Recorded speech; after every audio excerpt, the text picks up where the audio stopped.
Hey everybody, welcome back to another laid back lawn care video. Today I wanted to go over a new piece of equipment on the trailer that was recently installed, and that is a new Equipment Defender universal backpack blower rack. So there's some other videos online that have gone over the installation of these guys, but specifically nobody that I know has wanted a locking mechanism like the one that I went ahead and put on there. So let me get this microphone adjusted real quick. All right, so Equipment Defender has two options when you buy this universal backpack blower, which I want to say was $159. They have a combination lock similar to this one that's built into this, or a key lock. Now I opted for the key lock because it's cheaper, and basically what it is it's a hinged locking mechanism that sticks out here, and you have a key that when you lock it in, it grabs into these little circular insets in there, which I'm not sure if the GoPro will capture or not. But basically it has a friction fit pad that goes against this textured square tube and locks this in place. And that makes it truly universal because you could lock this at any given place. Now, I don't like that. I have no reason to believe that that wouldn't work, but I just don't like built-in locking mechanisms on stuff. I prefer to be able to go out there and buy padlocks. So I called Equipment Defender up, spoke to an individual on the phone, very helpful, very knowledgeable about the product. Of course, when I mentioned tearing apart their product, put my own lock on, they went over the merits of their locking system and in great detail. So it's obvious you weren't just talking to someone that didn't know the product. But what I wanted to do was I wanted this lock because my old locking mechanism basically just had a little bar that came up like this and a crossbar that went over the top, and the backpack blower's base rested here on the trailer because it was mounted where the string trimmer was. Well, this backpack blower, anybody knows this is a PB770T from Echo, so this is a $500+ blower, and anybody knows, you know, this piece, if this is the only thing holding it on and they know the cost of this blower and they want it, all they're going to do is come over here, pick it up, torque it, snap that, and gone.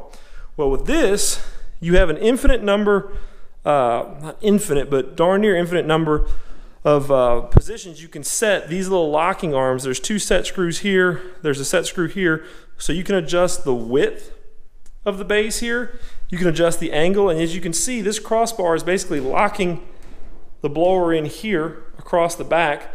Yeah, the blower is locked in on these two sides. I don't like how that pinches there, but there's really not, at this time, a better option for that. So I may have to mess with that a little bit because I don't like how that pinches on the blower. But anyway, it locks the blower on the sides, and then you have this little slide down on the top. So what I did was I took, during the install, and unbolted all of these little Allen head bolts, which basically broke this assembly in half, took this locking mechanism out so that it no longer has a default locking mechanism from Equipment Defender, and then I drilled a hole in the square tubing right above this and put my own padlock on there so that locks and holds this down. So when this is released, all I have to do is come over here, and I'll apologize in advance for trying to manipulate the camera. But typically you push the backpack blower forward and this just slides up, which again, it's easier to do with two hands than with one. But this slides off the blower, that arm automatically slides up, and then this piece just slides up and out of the way.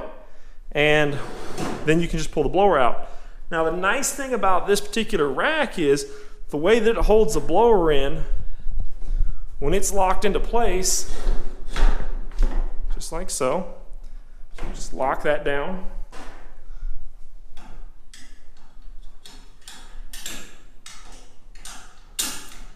All right, so now we're back and locked in. My blower's not going anywhere. Because this thing kind of holds it nice and steady, both here and down here, this is a very easy setup. My old one, like I said, was only being held into the handle, so I can literally come up here and just pull start.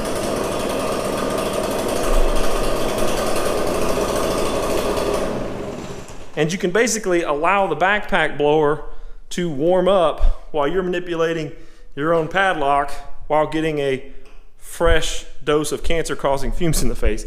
But yes, I like this. So when I originally shot this video, I thought it'd be awesome just to shoot an unedited and it ended up being like an hour and 45-minute installation. There were some things that I didn't like about the hardware that was included with Equipment Defender, and then there were some issues that I had with my specific application.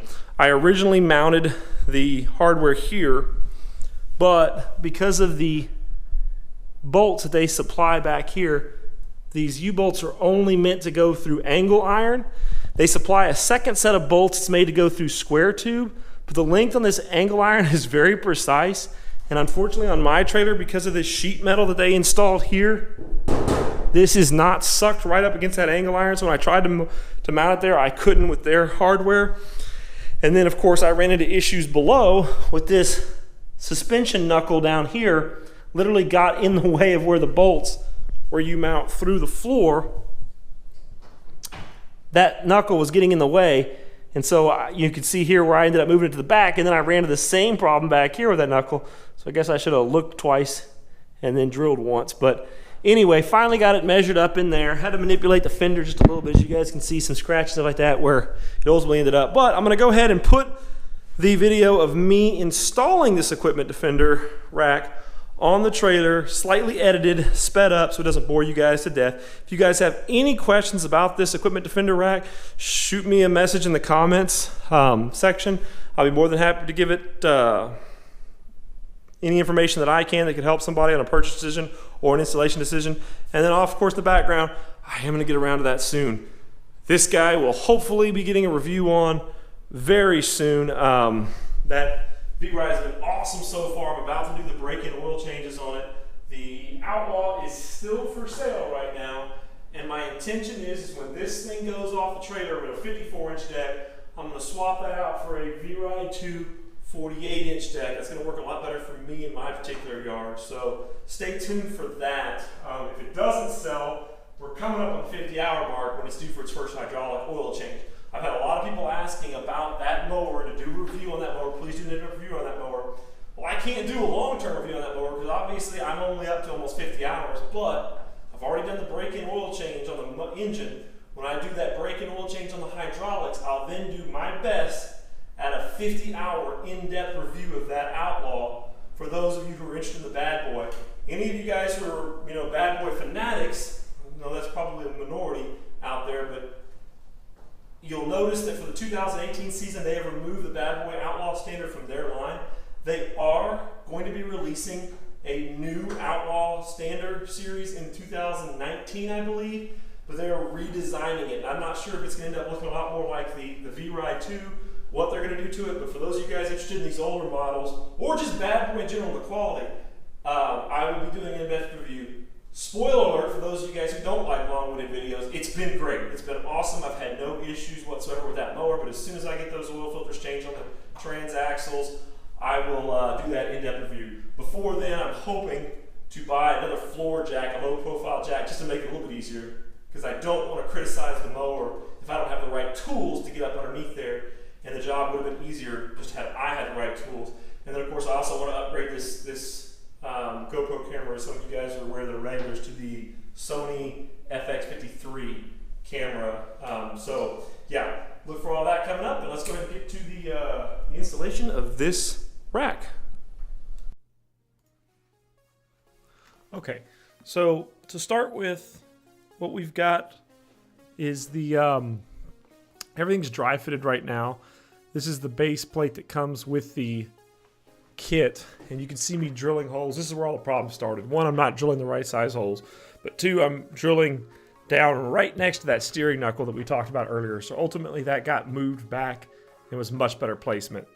So now drilling the holes into the side of the angle iron to mount the U-bracket to hold this thing securely against the side of the trailer. This is where Equipment Defender's screws are just long enough with the washers and whatnot to fit through a standard angle iron trailer, or through square tubing with the alternative screws provided. I was right in between. I didn't need the square tubing, those were way too long, but because there is that about 1/4 inch gap in between my angle iron and the sheet metal used for the fender wells, I had to go and hunt down my own screws, which you can find me looking for here, and having to drill the holes large enough for those to fit. I'd have saved myself a lot of time and effort if I'd have just mounted this thing further back on the trailer, which ultimately I did do. Originally, I wanted this thing kind of close to the trimmer rack, so everything was close together, but eventually, if I do end up with a Echo Pass system with like the heads trimmers that are much longer, it will be nice to have the backpack blower moved further back. So ultimately, I ended up mounting this rack closer back to where the string trimmer rack is mounted now. So you can see me just kind of getting a feel for things right now. Equipment Defender in the instructions says to cut this square tubing 3 inches above the fender. So here we go with the wrong tools for the wrong job. I don't have a reciprocating saw in my garage right now, and this blade was dull. So see me sitting here attacking this thing from a couple different angles. Of course, the cut wasn't made even. And I had thought about, editing this out, but you know what? My shortcomings might help somebody else. A reciprocating saw with a hacksaw blade would have made quick and easy work out of this. But this goes back to the whole modularity of the system. They give you enough square tube that you could mount this thing darn near anywhere. So now we mount the base of the rack on there. That circular tube running back and forth is what the blower is actually going to rest on. And there's a piece of squared horizontal tubing there that spine fits into. So here you can see those things were mounted upside down initially. This kit won't let you make mistakes. It's just obvious and conspicuous real quick when you're putting something in the wrong order. So you can see me dry fitting here. There is a set of Allen screws you're going to see me tighten in here a second. You can literally adjust this thing any angle, up or down, for the red base arms, I guess you'd say. And then you can adjust them to any width of any blower. So this truly is a system that'll fit darn near any blower that's out there today. Unless some manufacturer comes up with some crazy prototype diesel turbocharged backpack blower, I don't think you're ever going to find a backpack blower that won't fit into this. So now what I'm trying to do is adjust that spine, and you can adjust that in or out to give more depth to the mount. This is, again, for the Echo PB770T, so that's what I'm adjusting this particular rack for. So now you see that's the tube holder for the rack, and that literally just screws into a little square piece that slides down that collar. So right now I'm going to take the initial upper control arm / locking mechanism, trying to get that figured out. Slide that down, and then again you can adjust the arms on that one to fit any type of blower. So I mean, this thing's just literally infinitely adjustable. So I'm getting that kind of dry fitted in now and trying to get those arms secured, figure out where it's going to rest. And this is where you can see the stock Equipment Defender locking mechanism. It's hanging out into the left there, and ultimately that's going to get removed. So here it looks like we're just tightening up the back spine there. And now you can mount that tube holder anywhere you want, but you've got to make sure it's low enough that it doesn't interfere with the sliding of that upper locking mechanism. So here we're just dry fitting the blower in place, making sure that it's adjusted the proper width so that it's not interfering, it doesn't bind up at all. You have to kind of rock the backpack blower just a little bit to get it to fit in there snug, but it's nothing difficult. So once I get it where I like it, then what I'm going to do is take this apart, and this is where the Equipment Defender guys will be shaking their heads when they see me tearing apart their brand new locking mechanism. So as you can see here, just getting everything clamped down, and now we're going to take this apart.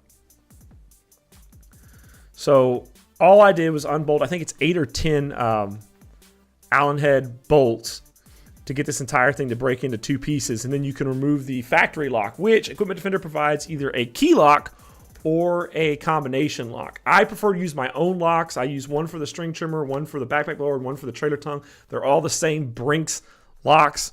They all have the same combination, so I have no reason to doubt the Equipment Defender locks and their integrity. I still just want to use my own lock, and that's where the guys were very, very helpful to Equipment Defender. While they were quick to promote the merits of their own locking mechanisms and details about those, they also were quick to say, hey, look, when we get back to the shop, just give us a call. We'll give you the measurements on that square tube to make sure that it fits. I did not buy an oversized lock. These are just standard shank length locks, and they were able to fit through that square tubing. So I'm happy with that.